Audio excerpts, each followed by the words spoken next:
Good morning class 12। Welcome to learning class 11 sorry. Okay, हम लोग gravitation chapter continue कर रहे थे और ग्रेविटेशन लगभग खत्म हो गया है। इस चैप्टर में हमने न्यूटन्स लॉ ऑफ ग्रेविटेशन पढ़ा। इस चैप्टर में हमने एक्सेलरेशन ड्यू टू ग्रेविटी पढ़ा। इस चैप्टर में हमने ग्रेविटेशनल पोटेंशियल एनर्जी क्या है पढ़ा, और ऑर्बिटल वेलोसिटी, एस्केप वेलोसिटी, ये सारा चीज हमने ये ग्रेविटेशन चैप्टर में डिस्कस किया। ठीक है, कुछ न्यूमेरिकल्स है, कुछ प्रॉब्लम्स है फिजिक्स के इस ग्रेविटेशन चैप्टर्स के। Today I would like to discuss. Okay, one very simple problem I have written on the black board, you can see this. Okay, at what height the weight of a body becomes half the weight on the surface of earth if r is equal to 6400 kilometre. ठीक है, मतलब surface are surface में किसी object का wait अगर m into g है, weight of a body is normally m into ji.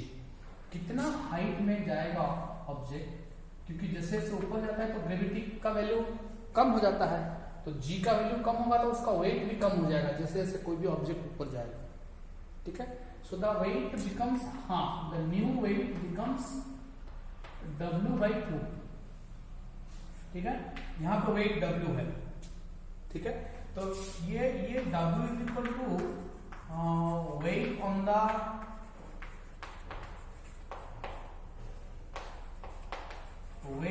The surface of earth, weight on the surface of earth. Okay, तो ये वेट है कितना, m इंटू जी, डब्ल्यू डेस the heights, the weight becomes half at a heights okay,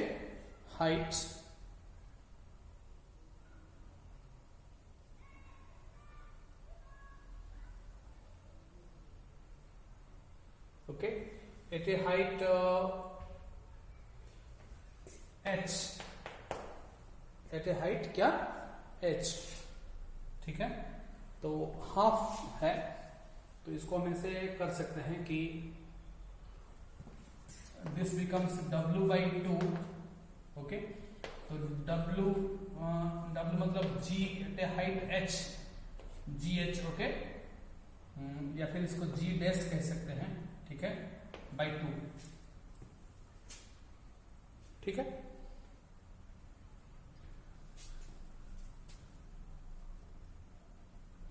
मिटा दें इसको। ठीक,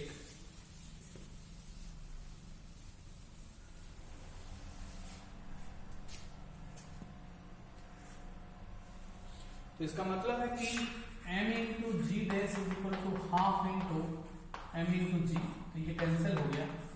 g dash is equal to half into g. ठीक है, तो ये एट ए हाइट h हमको पता है कि g into 1 minus 2h by R E. ठीक है, so that implies half g is equal to g into 1 minus 2h by R E. ये फॉर्मूला आया था ना। ठीक है, तो दोनों साइड से अगर हम g कैंसिल कर देंगे, ठीक है, तो ये सिंपली हम ये अप्रोक्सीमेट हालांकि निकाले थे हम लोग बाइनोमियल एक्सपांशन से। ठीक है, ये फॉर्मूला आप थोड़ा यूज यहाँ कर सकते हैं। तो ये gravity acceleration due to gravity at height h है, तो g into 1 minus 2h by R E. उस हाइट में ग्रेविटी हाफ हो गया, मास तो रिमेन सेम है, वेट हाफ मतलब ग्रेविटी हाफ हुआ। ठीक है, तो दोनों इक्वेट कर दिए तो ये हो जाएगा 2 is equal to 1 minus 2h by R E. ठीक है, तो ये हो जाएगा 2h by R E is equal to 1। ठीक है, तो हाइट तो कभी नेगेटिव होगा नहीं, तो ये 2h is equal to R E. Okay, और h is equal to RE/2, तो RE/2 है तो 6400 किलोमीटर बाई 2, तो 3200 किलोमीटर, 3200 किलोमीटर। इस हाइट में approximately the weight of a body can be assumed to be half. ठीक है, और एक ग्रेविटेशन का न्यूमेरिकल हम कर सकते हैं यहां पर। ठीक है, proof that when the orbital velocity of a satellite orbiting near the earth is increased by 41.4% when it will escape। ठीक है, इस प्रॉब्लम को लिख लीजिए, कौन सा हाइट में वे बॉडी का वेट आधा हो जाएगा, 3200 किलोमीटर। ठीक है, हालांकि इसका एग्जैक्ट कैलकुलेशन करेंगे तो कुछ दूसरा भी आ सकता है, क्योंकि हम g × 1 - 2h/RE जो लिखे हैं ये अप्रोक्सीमेट फॉर्मूला है। जो बाइनोमियल एक्सपांशन हम किए थे उसमें हमने अप्रोक्सीमेशन लिया था। ठीक है, तो ये अप्रोक्सीमेट हाइट है, एक तरह से कह सकते हैं। ठीक है, ग्रेविटेशन का एक दूसरा प्रॉब्लम हम लिख सकते हैं अभी। One more numerical also we can do. Proof that when the orbital velocity of a satellite, proof that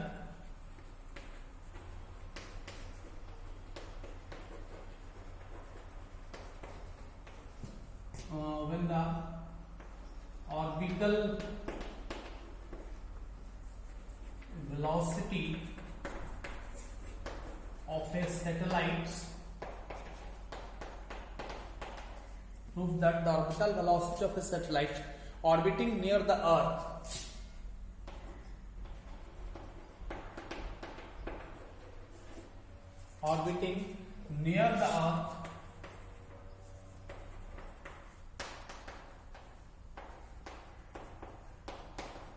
near the earth is increased by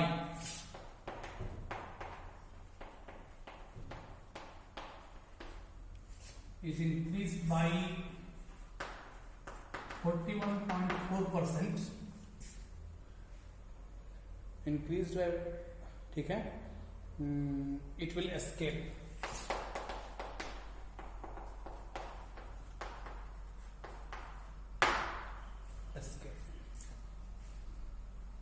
ठीक है, तो देखिए हमारे पास ऑर्बिटल वेलोसिटी और ऑर्बिटल स्पीड, ठीक है, ऑर्बिटल स्पीड का एक फॉर्मूला है। क्या है? ऑर्बिटल स्पीड है √g/r। एस्केप स्पीड का क्या फॉर्मूला है?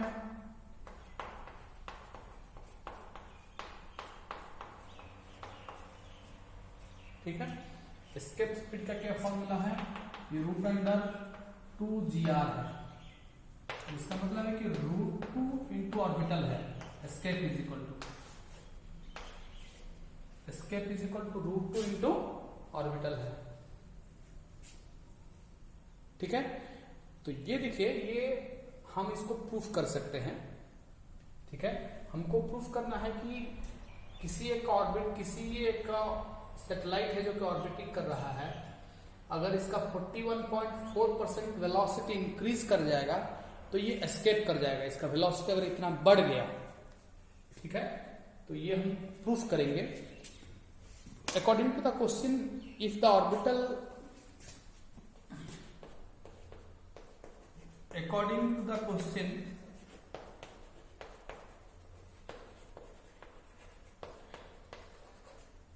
ठीक है, the new orbital velocity,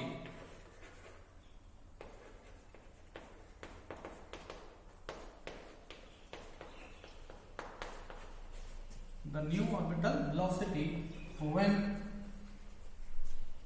new orbital velocity when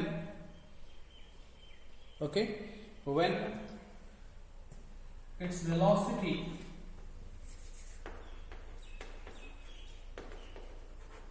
increases by, ठीक है, 41.4%। मान लेते हैं कि वेलोसिटी 41% 4% बढ़ गया, ठीक है। तो न्यू ऑर्बिटल वेलोसिटी कितना है, मान लेते हैं vo है, vo डैश है, ठीक है। तो vo डैश कितना परसेंट बढ़ा, 41.4% बढ़ गया। तो मतलब vo पहले था, अब 41.4/100 इंटू vo अब नया वाला हो गया, ये वेलोसिटी हो गया, ठीक है। तो इसका मतलब है कि vo प्लस 0.414 vo, ठीक है।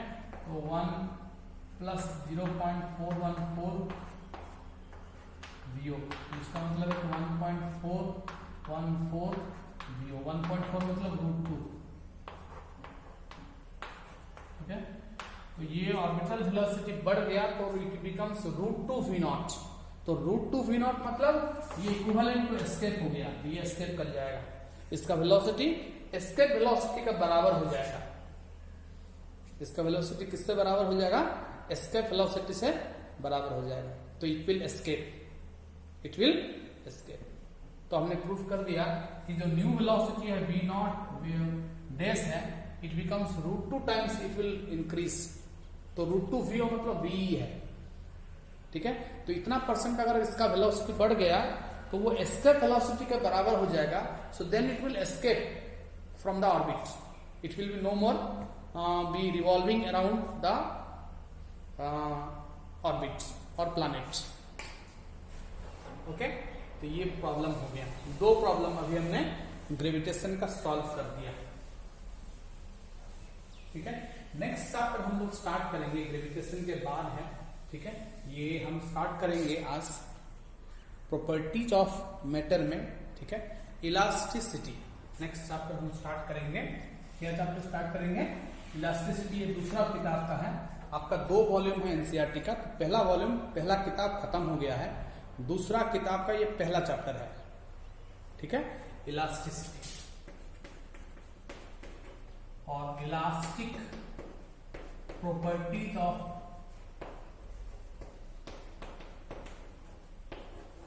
Matter, elastic properties of matter हम पढ़ेंगे, इलास्टिक प्रॉपर्टीज ऑफ मैटर, ठीक।